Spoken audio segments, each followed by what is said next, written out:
Hi guys, it's Miss Stephanie. I'm back with a little craft you can do at home, probably something you already have around the house. Most people have it around the house in one form or another. All you need is a sheet of paper, and this can be really any paper. I had my fancy paper, so I grabbed that. There's lots of different colors. You'll see I use a different color in the video itself.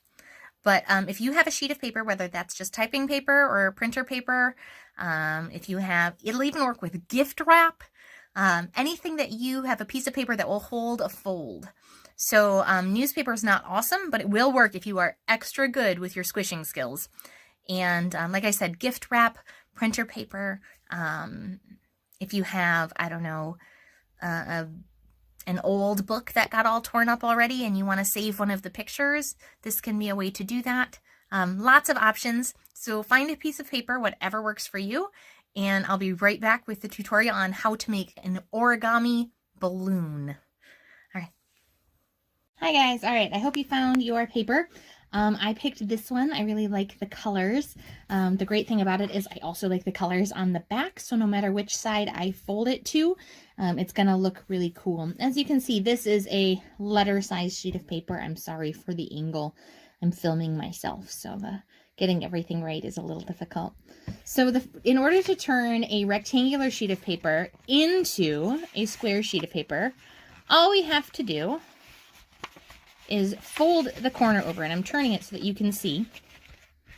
You are folding that corner and this line right down the edge, and you want it as close to exact as you can get it. It's okay if it's not perfect. It'll just make some of your other lines not quite as crisp later. Okay, and when you have that, you're going to fold up the extra right along the bottom. So you can see I folded the triangle and then I folded the rectangle up, and you're going to want to make that rectangle crease really sharp. So use your fingernail or a coin or something else to really push that line super thin. Because what we're going to do is we're going to flip over. So you're now back on the side that's all the same color if you have two different kinds. So side 1 and then side 2. And you're going to fold, I'm trying to keep everything in the camera angle, fold that rectangle we just did. So side 1 shows again. Okay. And we're going to make that crease really tight too. And then we're going to gently, and if you've got an edge, this will be easier. Like I said, I'm trying to keep it on camera. So, and we're going to tear the rectangle off of the triangle.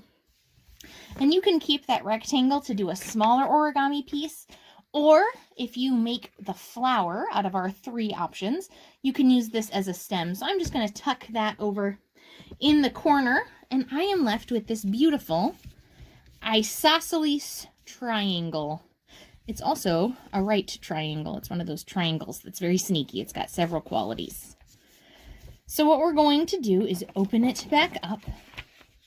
And like I said, I'm going to use this side, which is why I wanted the fold to be up here. Okay. So we have our up fold right down this line, and we're going to refold that. Okay. And then we're going to open it and we're going to fold it the other way. So if you have your fold that you've already made, like a valley fold, that means it's down like this.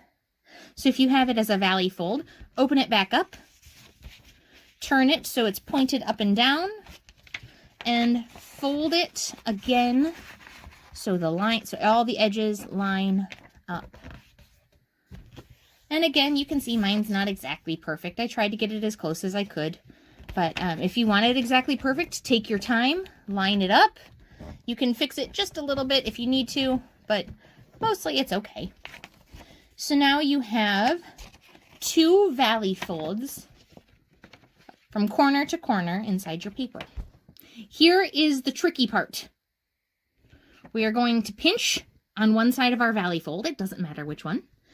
And on the other side of our valley fold. And we're going to squish it together. And when we squish it, it creates this kind of mouth. And we're going to squish it so this corner meets this corner. And then we're going to squish it down use all of your squishing skills. Bigger kids, if you want to involve your littler kids, they have excellent squishing skills. They know how to squish. So get them involved on this one. So now we have the same shape as we had before. One of those isosceles right triangles. But this one's a little smaller. You can tell because it fits better in the frame. Okay? And then we're going to take, let's point it upwards like this. So we're going to point it, and we're going to take one corner, just the top layer, and fold it corner to the top corner. And then squish that down. Use those squishing skills again.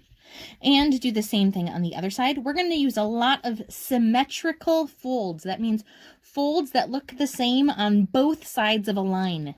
So right now, before we started, it looked symmetrical. So let's make it look the same on both sides of the line again by folding the corner up and squishing it down.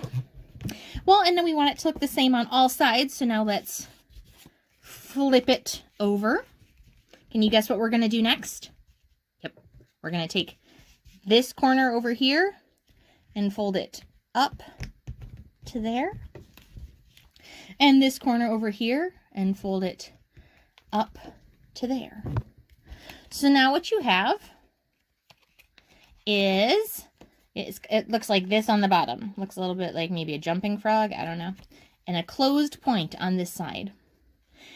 Okay, so we're at this stage where we have everything folded up into a nice square with the colors diagonally. And this is where you have to make your choice between a balloon and a flower. And the balloon does inflate, so that's what I'm going to do on this first one. So on the balloon, what you need to do is leave it like this so the two colors are together. And then you're going to take one of the corners, and you can see it's got an open slit on one side and a closed fold on the other. And you're going to fold it to the center. So you can see what mine looks like. You fold it to the center. And squish it down really well. These last few folds, it's very important that you do all the extra squishing. Now flip it around. Do the same thing by folding it into the corner. We're making it symmetrical. You'll find with a lot of origami, symmetrical folds are very important. Flip it over and do the same thing. All right, we're making this kind of weird football shape. And last corner. All right, and we squished it all down. So now each side will look like this. In order to make sure the balloon stays together when we blow it up, we need to secure these tabs. So we have these on the bottom, these very convenient free corners, and a little slit. So you're going to open up the slit, and this can be a little tricky. So it's okay if it takes a few times. We're going to take the point and push it into the open part of the folded paper, about as far as you can get it to go, and then squish it excellently. This needs the most squishing. We want that fold to hold all of the air in. So that's what we're working on. And then do it again. We're going to do it 3 more times. So point to slit and push it in as far as it will go. And squish, squish, squish, squish, squish. And find the points on this side. Point. And squish, squish, squish, squish, squish, squish. And point, and this one, there we go, and squish, squish, squish, squish, squish, squish. Now, I know this does not look much like a balloon, but believe it or not, you are almost done. I'm gonna switch the video real quick so that you can see me blowing up our balloon. All right, so I have my balloon here that we just folded. Remember, it looks symmetrical, so mine happens to have a blue side and a green side to make it a little bit easier for you guys to see what was going on. But you will notice that one of the tips is completely closed, like that. And one of the tips is open, just like in a balloon. So we're going to blow up our balloon. You'll want to open up so it looks kind of like an X-Wing fighter if you're a Star Wars person. Okay, you want to open it up so the air has an easier time getting to all of the sections. And you're going to place that open end up against your mouth and go And you see how our tabs held everything in it. If your tab came loose, don't worry, just tuck it back in, fold it back down, and now you have a balloon that you can play games with. I'll be back soon with a flower tutorial to show you how to use all of those same first steps to make a really cool flower. I hope you enjoyed this, and I will see you soon.